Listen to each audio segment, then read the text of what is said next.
Okay, so good day. So we proceed to our new topic. So this is still P6, but very much similar to the introduction to mechanics of deformable bodies. That is a subject on your, I think, third year. So let's have the following terms. So deformation is experienced by objects, okay, through the application of external force such as twisting, that is the torque, shear, tension, and compression. When an object experiences deformation, okay, the forces on the objects are described by the stress strain diagram. So let's have the following definition of stress. So stress is the measure of forces that causes deformation. It is the applied force over the area. So when it comes to the normal stress, it is the sigma. Okay, we call this as the normal stress. Okay, when it comes to normal stress, it's either tensile stress,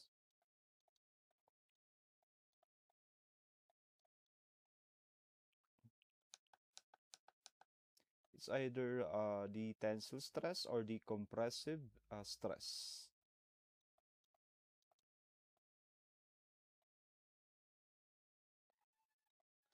Okay, we have the term normal stress. Okay, if the applied force is perpendicular to the area. So the condition is that the force should be, the symbol means perpendicular to the area. Okay, then we have elasticity. So elasticity is the ability of a deformed material body to return to its original shape, size, when the forces causing the deformation are removed. And then we have here the Hooke's law. So Hooke's law, okay, a principle of physics states that for a relatively small deformation of an object, okay, the displacement or deformation is directly proportional to the deforming force or the load. And then we have the Young's modulus of elasticity. So the Young's modulus of elasticity, the quantity that describes the material's response to stress applied to area. It can be defined simply as the stiffness of a solid material. Okay, when it comes to the Hooke's law, we have a general equation or a general understanding about, let's have a general understanding about the Hooke's law. So we have stress is directly proportional to the strain. So we have the symbol epsilon. This is the strain.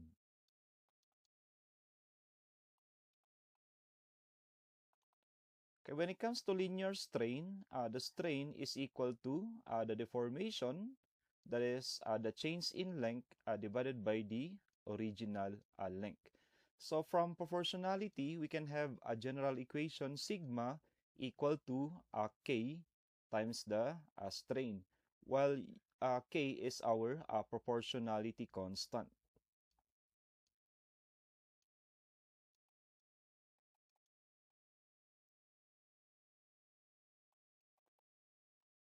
And that proportionality constant is basically in some of the references that we have.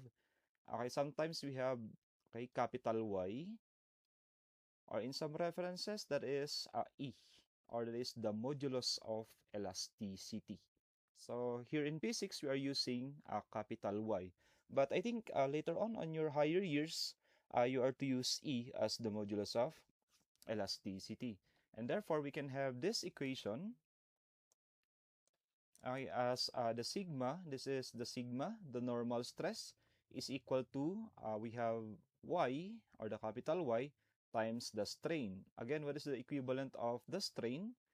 That is the delta L, the change in length, divided by the original length.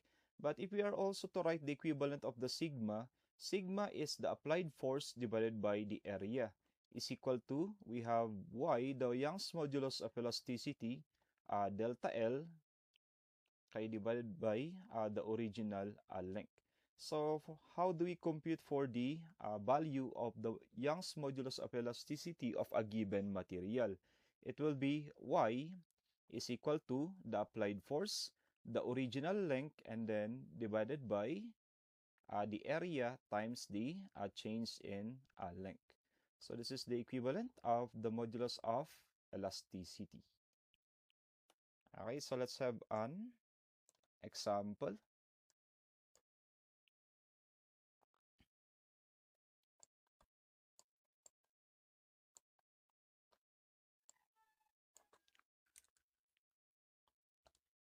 Okay, so let's have this example. A string 4 millimeters in diameter has an original length of 2 meters. So the string is pulled by a 200 Newton force. If the final length of the string is 2.02 meters, determine the following. We have letter A, that is the stress. So for letter A, okay, how do we compute for the stress? Basically, that is a normal stress. And to be more specific, since it is the string is pulled, it is a tensile stress. So tensile stress is basically the force divided by the area. So based from the given, the applied force is equal to, okay, we have 200 newtons. The diameter of the string is equal to 4 millimeters. So computing for the stress is equal to the force divided by the area of a circular section is pi d squared divided by 4. Then if you are just to substitute the normal stress or the basically tensile stress, the applied force is equal to 200 newtons. This is to be divided by the area. We have pi. Okay, we have the diameter is equal to 4 squared, then divided by 4. So this should be in square millimeters. If we are to observe the unit, the remaining unit will be newtons per square mm, or this is the same as the megapascal. So we have, okay, what is 200 newtons divided by shift pi by 4 squared divided by 4. So this should be equal to 15.915. Okay, we have 15.915 megapascals. So just in case that we need to express our answer in Pascal, so take note that if you are to convert the units, we have 1 megapascal is actually 1,000 kilopascals. And then we have next, okay, the equivalent of 1 kilopascal. 1 kilo means 1,000. So that is the same as 1,000 pascals. So basically, if we wish to convert from megapascal to pascal, we are to multiply it by 1,000 squared or by 1 million. So we have our sigma should be equal to, okay, our sigma should be equal to 15.915 multiplied by 1 million. So that is the same as the 1,000 squared. So we can have it as 15,915,494. Okay, we have 15,915. Is that correct? 915,494.31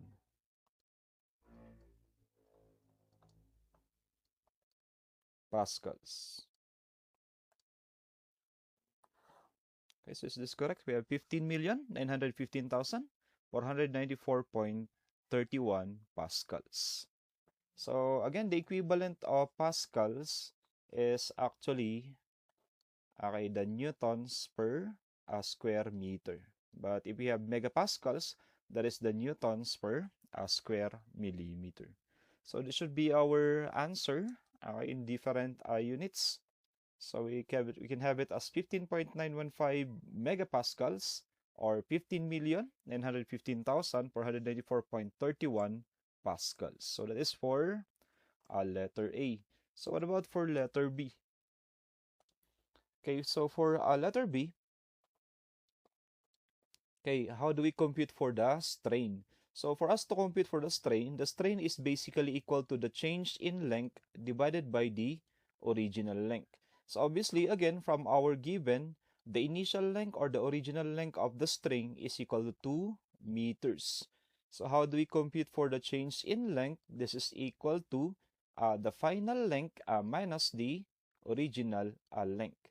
So the change in length is equal to our final length according to the problem. It is 2.02 meters less original length 2 meters. That will give us a change in length equal to 0.02 meter. So computing for the strain is simply the change in length divided by the original length.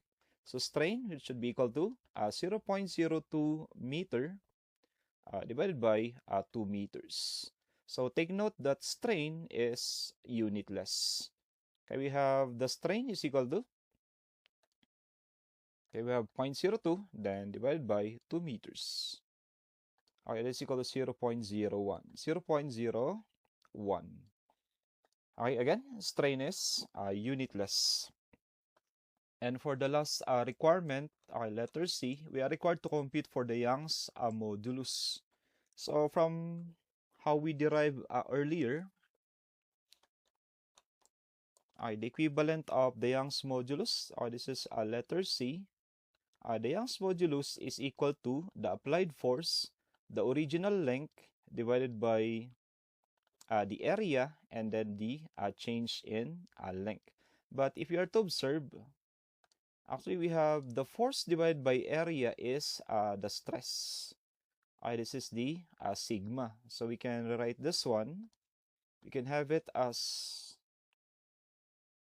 the sigma multiplied by the original length divided by the change in length. So we may just use megapascals. Okay, so that is the 15.915 megapascals. So the Young's modulus is equal to 15.915 megapascals, MPa. Multiplied by what is our original length? The original length is 2 meters. Divided by the change in length, that is 0.02 meter. This is basically the reciprocal of the strain, the original length divided by the change in length. So if we are to compute for this one, the equivalent of our Young's modulus should be equal to, so we have that as the 15.915 megapascals multiplied by 2, then divided by 0.02.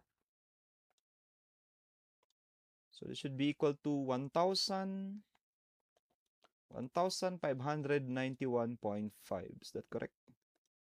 Yes, so 1,591.5 megapascals. Then we may just express this one.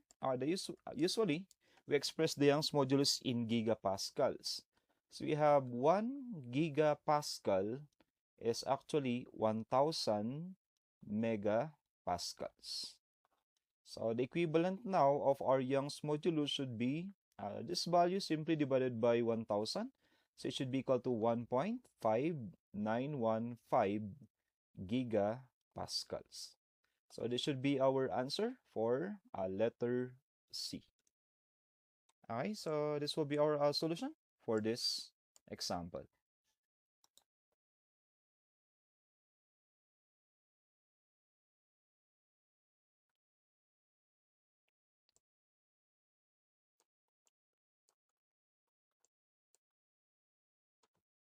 Okay, so let's have this example.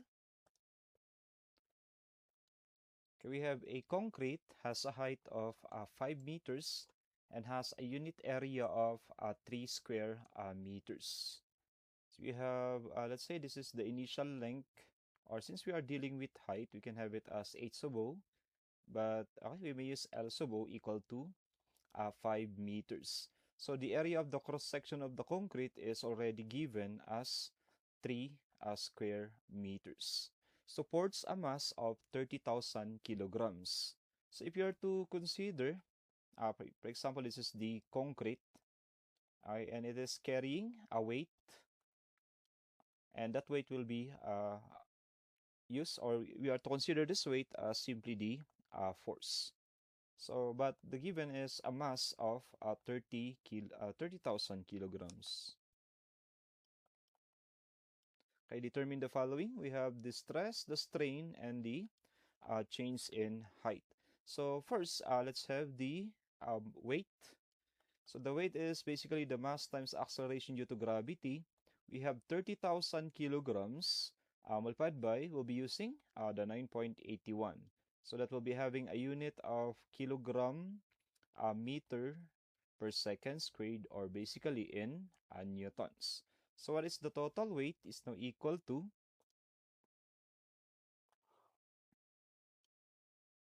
okay, so this is 30,000 multiplied by the 9.81. So a total of 294,000. We have 294,300 newtons. Okay, so 294,300 newtons. So for the first requirement, we have that is a letter A. We are required to compute for the stress. So this time it is a compressive stress since, again, columns. This column is carrying a weight or a mass of 30,000 kilograms. And usually when it comes to actual structures, columns are compression members. So computing for the stress, it is simply the force divided by the area. So we'll be having the stress, a total force of 294,300 newtons. And the area is directly given as 3 square meters. So we have sigma is equal to, okay, this is 294,300 newtons divided by 3. So we can have it as 98,100 newtons per square meter. So basically, this is the Pascal. So you may express this one in terms of megapascal, kilopascal. So it's up to you. Or if it is stated what unit is required for the answer. So for this problem, there's no stated unit for the answer, so any unit may do. And then we have the next one is for the strain. If you are to recall, how do we compute for strain? So basically, we have the strain is equal to the change in length divided by the original length. Okay, if you are to recall, okay, we have one equation regarding the Young's modulus. So take note, the Young's modulus is given. Our equation for the Young's modulus is equal to the force times the original length divided by the area times the change in length. So we can equate this one in terms of the change in length. Or we can equate it directly in terms of the strain. Okay, so how do we equate, what is the equivalent of strain again? That is the delta L divided by L sub O. So all we have to do is modify this equation.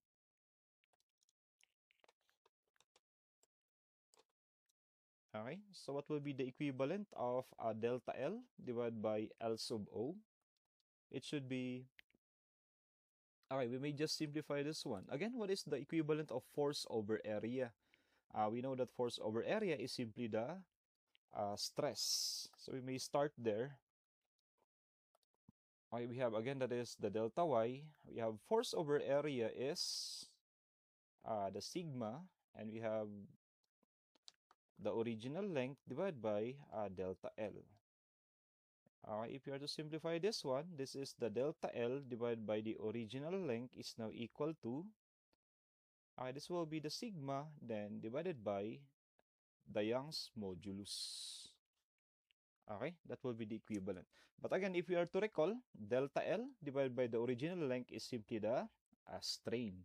So let us now compute. So the computed stress is equal to 98,000. Okay, this is 98,100 pascals. And then is divided by the modulus of Young's modulus of elasticity. So the given is 20 gigapascals. So we have 20 gigapascals. So all we have to do is simplify the units so that we can cancel all units since strain is unitless. So let us just convert the unit of the denominator. Okay, we have the equivalent of 1 gigapascal is actually 1000 megapascal. And then again, we have the equivalent of 1 megapascal is actually 1000 kilopascals. And then again, we have the equivalent of 1 kilopascal is equal to 1000 pascals. So if you are to do unit analysis, I canceling gigapascal, canceling megapascal, canceling kilopascal. So remaining unit on the denominator should be pascal, the same as the numerator. So we can have the equivalent of the strain is now equal to, okay, that is the same as the 98,100 megapascals divided by 20. If you are to observe the denominator, we are just to multiply it by 1000 cubed so that we can convert this one to pascals. So we'll be having 4.905 times 10 raised to negative 6. Okay, 4.905 times 10 raised to negative 6. So take note that strain is unitless. Since the unit of the numerator is pascal, denominator will be in pascals. And lastly, we have what will be the change in height. So take note the initial height is equal to 5 meters. We may just use the strain for letter C. Okay, so how do we compute again for the strain? One equivalent of the strain is equal to the change in length divided by the original length. So we have now the value of the strain. This is 4.905 times 10 raised to negative 6 is equal to the change in length and then divided by our initial length is given as 5 meters. Simply 5 meters. So computing for the equivalent change in length is now equal to, so 4.905 times 10 raised to negative 6, okay, multiplied by 5. So this as 2.4525. 2.4525 times 10 raised to negative 5. So is that correct? We have 2.4525 times 10 raised to negative 5. So take note, this is in meters. So what if the change in length is required in millimeter? For example, we have the equivalent of 1 meter is simply 1000 millimeters. So still, I think this will be a very small value. So we multiply this one by 1000. So it will be 0.024525 mm. So again, so since there's no specified unit for the answer, okay, any answer, okay, or any unit will be accepted for letter C. Okay, this will be our solution for this example.